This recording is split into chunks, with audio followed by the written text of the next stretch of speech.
আছে অসম পুলিচ বজাৰে গৰিহণা দিছো। এইখন অসমৰ পুলিচ এখনে দেখাব ফলকাই মানুহক কেনেকুৱা গুলিয়াই আক্ৰমণ কৰি আছে, চব কেনেকুৱা ফায়াৰিং কৰি আছে, মানুহক মাৰি আছে। ন্যায় নাই। আমাৰ অসম পুলিচ গৰিহণা দিছো।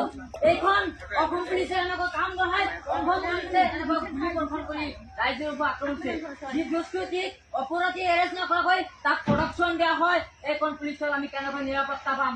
সকলে ৰাইজ আপোনালোকে জানে, আমাৰ আজি অসমত কৈছিলো যে ইলেকশ্যনৰ পিছত আমাৰ ধুবুৰীত বহুত এটা ক্ষতি হব, ইছলামৰ কাৰণে বহুত এটা অন্যায়ৰ এটা ৰাস্তা আহিব, মানুহৰ বহুত এটা অসুবিধা হব।